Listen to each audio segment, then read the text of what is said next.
नमस्कार, आप सभी का स्वागत है यूथ अध्ययन के चैनल पे। एक बार फिर से मैं आप सभी के बीच एचपी पुलिस एग्जाम के लिए पार्ट 5 लेके आ चुका हूँ। पार्ट 5 का जो पहला क्वेश्चन है, भृगु झील हिमाचल प्रदेश के किस जिले में स्थित है। अगर मैं बात करता हूँ भृगु झील की, तो भृगु झील जो है ये कुल्लू जिले में स्थित है। भृगु झील तो कुल्लू में है। इसके अलावा और कौन कौन से जिले हैं जो कुल्लू जिले में स्थित है, तो सरयोलसर झील ये कुल्लू में है, मनतलाई झील कुल्लू में है, श्रिंगटिंगू झील कुल्लू में है, दशहर झील कुल्लू में है, द्योरी झील कुल्लू में है, हंसा झील कुल्लू में है। मंडी भी ऑप्शन में दिया है, तो मंडी की भी झीलें देख लेते हैं। मंडी में रिवालसर झील है, प्राशर झील मंडी में है, कुम्हारवा झील मंडी में है, कुंतभ्योग झील मंडी में है, कलासर झील मंडी में है, पंडोह झील मंडी में है और सुखसर झील भी मंडी में है। अगर मैं आपको बताना चाहूँ, हिमाचल प्रदेश की झीलें एचपी पुलिस की परीक्षाओं में जरूर पूछी जाती है, तो सारी झीलें आपको याद रखनी है। चंबा ऑप्शन में दिया है। चंबा की अगर बात करता हूँ, तो चंबा में मोस्ट इंपॉर्टेंट झीलें हैं। खजियार झील चंबा में है, लामाडल झील चंबा में है, मणिमहेश झील चंबा में है, गडासरू झील चंबा में है और महाकाली झील भी चंबा जिले में स्थित। अगले क्वेश्चन की बात करते हैं। न्यूगल किसकी सहायक नदी है। देखिए, Neugal is a tributary of which river. देखिए, न्यूगल की बात हो रही है। अगर मैं न्यूगल नदी की बात करता हूँ, तो न्यूगल जो है वो ब्यास की सहायक है। न्यूगल तो ब्यास की सहायक है, तो और कौन कौन सी रिवर्स हिमाचल के अंदर ऐसी है जो ब्यास नदी की सहायक रिवर्स है, तो लूणी नदी हो गया। लूणी नदी सहायक है किसकी, ब्यास की। बेन गंगा नदी, वाण गंगा, वेन नदी, वाण गंगा नदी, ऊहल नदी, वनेर नदी, चक्की, गज, हारला, सेंज, सुकेती, मानुनी, तिरथन, फ्यूजल, हंसा, सोलांग और मनालसू, ये सारी की सारी रिवर जो है वो सहायक है किसकी, ब्यास रिवर की। तो ये भी आपने याद रखना है। ये सारी की सारी, चाहे वो न्यूगल हो गया, लूनी हो गया, बाणगंगा हो गया, उहल, बनेर, चक्की, गज, हारला, सेंज, सुकेती, मानुनी, तिरथन, फ्यूजल, हंसा और ये सोलांग, ये सारी की सारी रिवर जो है वो ट्रिब्यूटरी है किसकी, ब्यास रिवर की। ब्यास की अगर मैं बात करता हूँ, तो ब्यास जो है वो न्यूगल इसकी एक मेन सहायक रिवर है। अगले क्वेश्चन की बात करता हूँ। जुनगा किस राजशाही राज्य की राजधानी थी। देखिए, क्वेश्चन पूछा है कि जो जुनगा है वो किस एक राजशाही रियासत की राजधानी होती थी। तो जुनगा जो है वो क्योंथल की एक राजधानी होती थी, ये आपने याद रखना है। और अगर मैं क्योंथल यहाँ पे रियासत की बात करता हूँ, तो इसकी जो स्थापना है वो गिरिसेन के द्वारा इसकी स्थापना की जाती है। महाराजा गिरिसेन जी इसकी स्थापना करता है क्योंथल रियासत की। और क्वेश्चन ये भी आता है कि फिरोज शाह तुगलक, देखिए फिरोज शाह जो तुगलक थे, इनके अधीन क्योंथल रियासत कब आई थी। तो 1379 के आसपास का ये समय था जब क्योंथल रियासत जो है फिरोज शाह तुगलक के अधीन हुई थी। और क्योंथल के ऐसे कौन से राणा थे जिन्होंने अंग्रेज़ों की सहायता की थी 1857 के दौरान, तो उनको जो है वो राजा की उपाधि भी मिली थी और खिल्लत की उपाधि भी इनको दी गई थी। तो राजा की उपाधि और खिल्लत की उपाधि दोनों ही मिली थी। क्योंथल के राणा थे, राजा थे वहाँ के, तो इनका नाम था राजा संसार सेन। तो राजा संसार सेन जो है ये इन्होंने जो है अंग्रेज़ों की हेल्प की थी और क्योंथल रियासत की स्थापना गिरिसेन ने की थी। लेकिन क्वेश्चन ये भी परीक्षा करवाने वाला ये पूछ सकता है कि जो आपकी जुनगा रियासत है, इसके अंतिम राजा, क्योंथल रियासत है, इसके जो अंतिम राजा थे इनका नाम था राजा हितेंद्र सेन। तो राजा हितेंद्र सेन इसके अंतिम राजा थे। अगले क्वेश्चन की बात करते हैं। भक्ति थापा की मृत्यु किसके समीप हुई थी। तो भक्ति थापा एक गोरखा थे और इनकी जो मृत्यु है मलोन फोर्ट में हुई। जब भी हम गोरखाओं की बात करते हैं, देखिए भक्ति थापा की बात हो रही थी, इनकी मृत्यु मलोन फोर्ट में होती है। आपने बताना है कि मलोन फोर्ट हिमाचल प्रदेश के किस जिले में स्थित है। क्वेश्चन मैं अमर सिंह थापा के बारे में, जब गोरखा कमांडर के बारे में बात होती है, अमर सिंह थापा की अगर दोस्तों बात करते हैं, तो अमर सिंह थापा को आमंत्रित किया गया था महाचंद के द्वारा, जो कि बिलासपुर के राजा थे, संसार चंद पे आक्रमण करने के लिए। तो संसार चंद और अमर सिंह थापा के बीच महल मोरियो नामक स्थान पे एक युद्ध होता है जिसमें संसार चंद की हार होती है। ये युद्ध कब होता है, ये 1805 में कांगड़ा के राजा संसार चंद और गोरखा कमांडर अमर सिंह थापा के बीच 1805 में एक युद्ध होता है महल मोरियो। और महल मोरियो क्वेश्चन आता है वर्तमान में ये कहाँ पे है। तो महल मोरियो जो ये हमीरपुर में स्थित है, महल मोरियो। तो ये भी आपने याद रखना है, मोस्ट इंपॉर्टेंट है, हर एक क्वेश्चन इंपॉर्टेंट रहता है यहाँ। अगला क्वेश्चन यहाँ पे अंग्रेजी में, the Baba Bhadbhag Singh fair is held in which district of Himachal Pradesh. देखिए, जो बाबा भड़भाग सिंह जी का जो मेला है ये हिमाचल प्रदेश के ऊना ज़िले में जो है ये होता है। और ऊना ज़िले में एक पीर निगाह मेला भी होता है और बाबा भड़भाग सिंह जी का मेला भी होता है। कभी कभार जगह पूछी जाती है कि ऊना में एग्जैक्टली कहाँ होता है बाबा भड़भाग सिंह जी का मेला, तो ये मैडी नामक स्थान पर होता है। तो ये भी आपने याद रखना है, हर एक बात मोस्ट इंपॉर्टेंट। क्योंकि पुलिस के एग्ज़ाम में भी अब अच्छे अच्छे लेवल के क्वेश्चन पूछे जा रहे हैं। अगले क्वेश्चन की बात करते हैं। जनगणना 2011 के अनुसार 2011 के सेंसस की बात हो रही है कि हिमाचल प्रदेश की कुल जनसंख्या में अनुसूचित जनजाति जनसंख्या कितने प्रतिशत है। देखिए बोल रहा है कि जो एसटी शेड्यूल्ड ट्राइब्स की जो पॉपुलेशन है वो 2011 की जो पॉपुलेशन होती है, सेंसस होता है, जनसंख्या होती है, जनगणना होती है, उसके अकॉर्डिंग जो एसटी की जो जनसंख्या थी वो 5.71% थी एसटी की।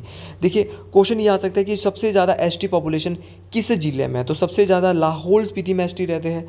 और क्वेश्चन अगर ये आएगा कि सबसे कम कहाँ पे रहते हैं, तो सबसे कम रहते हैं भैया हमीरपुर। तो ये दोनों बातें आपको याद रखनी है, मोस्ट इंपॉर्टेंट बातें हैं दोनों ही।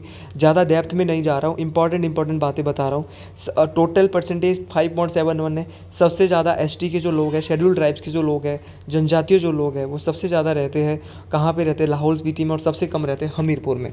तो ये भी दोनों ही बातें अच्छे लेवल की है। अगले क्वेश्चन की बात करते हैं। हिमाचल प्रदेश के प्रथम मुख्य सचिव कौन थे? First chief secretary of Himachal Pradesh. देखिए हिमाचल प्रदेश के पहले मुख्यमंत्री वाई.एस. परमार थे और उनके साथ जो सेक्रेटरी बनाए गए थे, ये बनाए गए थे के.एल. मेहता। के.एल. मेहता हिमाचल प्रदेश के पहले क्या थे? मुख्य सचिव थे, चीफ सेक्रेटरी थे। इसके अलावा पहले लोकायुक्त कौन थे? तो पहले लोकायुक्त थे टी.वी.आर. टाटाचारी। क्या नाम था इनका? टी.वी.आर. टाटाचारी, ये पहले लोकायुक्त थे। इसके अलावा पहले विधानसभा स्पीकर, तो इनका नाम था जयवंत राम, पंडित जयवंत राम। पहले विधानसभा स्पीकर थे पंडित जयवंत राम। पूछी जाएगी पहली महिला जो स्पीकर विधानसभा की, इनका नाम था विद्या स्टोक्स। उसी प्रकार पहले चीफ जस्टिस हाई कोर्ट के हिमाचल प्रदेश का जो उच्च न्यायालय, इसके पहले मुख्य न्यायाधीश थे मिर्ज़ा हमीदुल्ला बेग। मोस्ट इंपॉर्टेंट है पुलिस की परीक्षा के लिए भी। और पहले डिप्यूटी चीफ कमिश्नर कौन थे? तो इनका नाम था ई.पी. मून। और पहले कमिश्नर हिमाचल प्रदेश के, इनका नाम था doctor NC. Mehta. MR. Thakur कौन थे? एम.आर. ठाकुर के बारे में अगर मैं बात करता हूँ, क्योंकि ऑप्शन में नाम दिया और मेरी आदत है ऑप्शन को करवाना। एम.आर. ठाकुर जो है हमारी नौनी यूनिवर्सिटी थी, doctor YS. Parmar horticulture and forestry university, जिसकी स्थापना 1985 में होती है, उसके जो है वो वाइस काउंसलर थे एम.आर. ठाकुर। अगले क्वेश्चन की बात करते हैं। हिमाचल प्रदेश का सबसे लंबा पुल। वैसे तो फाइनल आंसर की के तहत इस क्वेश्चन को स्क्रैप किया जा सकता है। क्यों भैया? क्योंकि इसमें आंसर ही नहीं दिया है। पहले होता था, लेकिन अब जो है वो, अगर मैं पुल की बात करता हूँ तो सबसे लंबा जो पुल है वो हरोली में बना है हिमाचल प्रदेश का। और अगर मैं बात करता हूँ यहाँ पे अगले क्वेश्चन की, कि रांची गालू पर्वत दर्रा हिमाचल प्रदेश के किस जिले में स्थित है? रांची गालू पर्वत दर्रे की बात हो रही है दोस्तों। तो रांची गालू पर्वत दर्रा जो है ये हमारे कुल्लू ज़िले में स्थित है। और अगर मैं कुछ कुल्लू ज़िले की बात करता हूँ तो रांची दर्रा जो माउंटेन पास है कुल्लू में, तो कुछ पीक्स देख लेते हैं, जैसे कि डीबी बोकरी पीक, डीबी बोकरी पीक कुल्लू में है। डीबी बोकरी पिरामिड पीक कुल्लू में है। जो हमारा दियो टिब्बा ये कुल्लू में है। हमारा सोलंग वैली कुल्लू में है। उमाशिला कुल्लू में है। शीतीधार कुल्लू में है। अपना इंद्र किला कुल्लू में है। और अपना एनिमल पास भी कुल्लू में है। तो ये सारे के सारे कुल्लू में है, चाहे उमाशिला चोटी है, शीतीधार है, सोलंग वैली है, इंद्र किला है, डीबी बोकरी पिरामिड है, दियो टिब्बा है, ये सारी की सारी चीज़ें जो है वो कुल्लू में स्थित है। अगले क्वेश्चन की मैं यहाँ से बात करता हूँ। हिमाचल प्रदेश की किस घाटी में विश्व का सबसे ऊंचा गांव होने की विशेषता है? देखिए क्वेश्चन इस तरह की भी परीक्षाओं में पूछ लिया जाता है, तो आपको हर एक तरीके से आपको तैयारी करनी है। आप मेरे पार्ट 1 से क्वेश्चन को देखेंगे तो आपको बहुत ही अच्छे से ये क्वेश्चन जो है समझ आ जाएंगे। देखिए स्पीति घाटी का कौन सा गांव है जहां पे सबसे ऊंचा गांव होने की विशेषता है पूरे विश्व में? तो ये है स्पीति घाटी। तो हिमाचल प्रदेश का मैंने आंसर ही बता दिया था। तो ये स्पीति घाटी में है। स्पीति घाटी जो है एक ऐसा गाँव है जहाँ पर विश्व का सबसे ऊँचा गाँव होने की विशेषता भी है। इस क्वेश्चन से ज़्यादा डिस्कस हम नहीं। अगली क्वेश्चन की बात करता हूँ। तारागिरी हिमनद हिमाचल प्रदेश के किस जिले में स्थित है? देखिए तारागिरी की बात हो रही है। तारागिरी जो है ये लाहौल स्पीति में स्थित है। देखिए ये हिमनद है, एक प्रकार का ग्लेशियर है तारागिरी, तो ये चीज़ आपको इंपॉर्टेंट बनती है। उसी प्रकार बहुत सारे दर्रे भी है। तो अगर मैं दर्रों की बात करता हूँ, जैसे दुग्गी दर्रे की अगर बात करता हूँ तो दुग्गी दर्रा भरमौर को लाहौल से अलग करता है। और उसी प्रकार एक तेंतु दर्रा है। तेंतु दर्रा कुल्लू को कांगड़ा से अलग करता है। छोबिया दर्रा है। छोबिया दर्रा भी लाहौल को भरमौर से अलग करता है। बारालाचा दर्रा लाहौल को स्पीति से अलग करता है। उसी प्रकार एक कुंजुम दर्रा है जो कि लाहौल स्पीति में ही स्थित है, लाहौल को स्पीति से अलग कर रहा है। हमटा दर्रा ये भी कुल्लू को स्पीति से ही अलग करता है। लेकिन एक दुलची दर्रा है। दुलची दर्रे की अगर मैं बात करता हूँ तो ये मंडी को कुल्लू से जोड़ता है दुलची दर्रा, भीम गसूत्री दर्रा कांगड़ा को चंबा से जोड़ता है। तो ये अदर जो जानकारी आपको मिलती है ये बहुत इंपॉर्टेंट है। इस जानकारी को आपने बहुत ही अच्छे से ग्रैंड कर लेना है, बिकॉज ये आपको परीक्षाओं में नंबर देके जाएगी। ये जानकारी बहुत ज़्यादा इंपॉर्टेंट है, परीक्षाओं में काम आने वाली जानकारी है। और अगर आप हमारी डेली जीके सेक्शन वाले ग्रुप से जुड़ना चाहते हो, क्योंकि शायद अब टेलीग्राम भी बहुत जल्द लग सकता है कि अगर बंद हो गया, तो आप व्हाट्सएप से ही हमारे जुड़ सकते हैं। ये हमारा नंबर है 7876145409। तो आप इस नंबर पे जुड़ सकते हैं हमसे जीके के नोट्स पाने के लिए। इसमें हम डेली प्रैक्टिस सेट भी डालते रहते हैं। अगले क्वेश्चन की बात करते हैं कि हिमाचल प्रदेश में वन आवंटित क्षेत्र है। देखिए, वन आवंटित क्षेत्र जो हिमाचल प्रदेश का है, यहाँ पे एग्जैक्ट नहीं दिया है, ये है 37,948। तो 37,948 स्क्वायर किलोमीटर एग्जैक्ट है, मैं आपको बता रहा हूँ, जो एग्जैक्ट बता रहा हूँ। और ये परसेंटेज में जो एरिया आता है वो कितना आता है, तो परसेंटेज में आता है 68.16%। तो 68.16% एरिया परसेंटेज में जो है हिमाचल प्रदेश का जो है वनों में आता है। और टोटल अगर मैं किलोमीटर की स्क्वायर किलोमीटर की बात करूँ तो 37,948 स्क्वायर किलोमीटर ये एरिया आता है। ये चीज़ आपको याद रखनी है, मोस्ट इंपॉर्टेंट है। अगले क्वेश्चन की बात करते हैं। जनगणना 2011 के अनुसार हिमाचल प्रदेश का जनसंख्या घनत्व कितना है। देखिए, जो पॉपुलेशन डेंसिटी हुई थी, सेंसस हुई थी 2011 की, तो इसके तहत जो हिमाचल प्रदेश की जो पॉपुलेशन डेंसिटी थी वो 123 थी, 123 थी। मतलब कि 1 किलोमीटर के पीछे भैया 123 लोग रहते थे। क्वेश्चन ये आ सकता है कि सबसे ज़्यादा किस ज़िले की है, तो सबसे ज़्यादा है हमीरपुर की। हमीरपुर की है भैया 407। सबसे कम लाहौल स्पीति कितनी है, 2। एक बार किन्नौर की पूछी गई थी, किन्नौर की भी कुछ नहीं है, 13 है।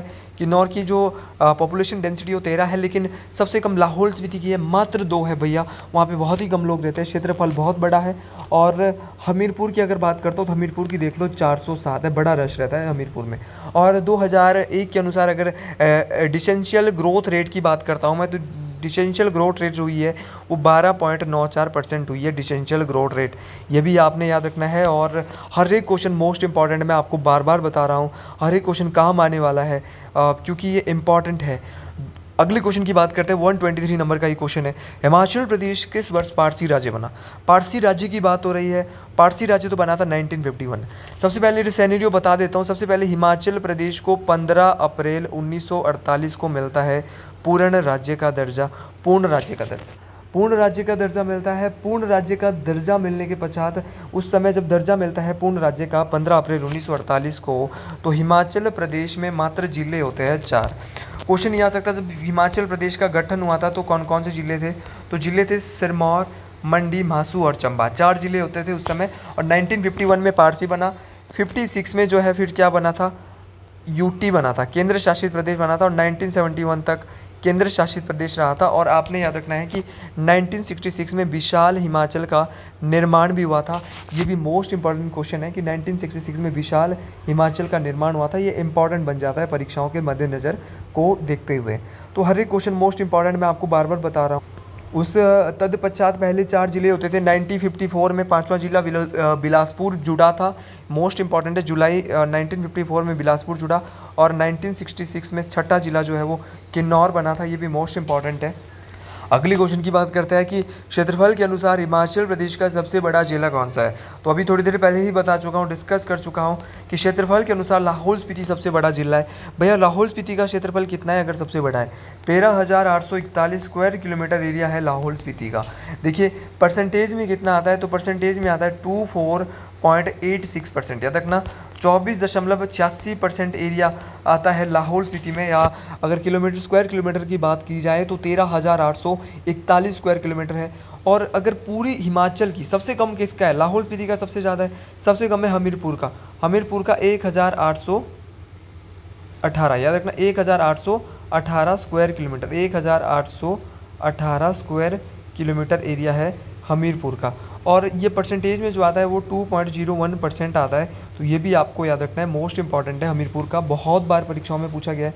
टोटल हिमाचल का पूछा जाता है तो आप सभी को पता है 55,673 वर्ग किलोमीटर। अगले क्वेश्चन की बात करते हैं कि जो चंबा का एक लक्ष्मी नारायण मंदिर है वो कितने मंदिरों का समूह।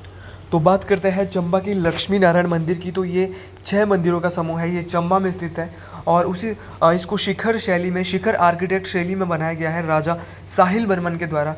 राजा साहिल वर्मन के द्वारा चंबा शहर की भी नींव रखी गई थी, स्थापना की गई थी अपनी बेटी चंपावती के नाम पे। और चंबा में एक मिंजर मेला होता है, ये भी साहिल वर्मन के द्वारा ही शुरू कर दिया गया था।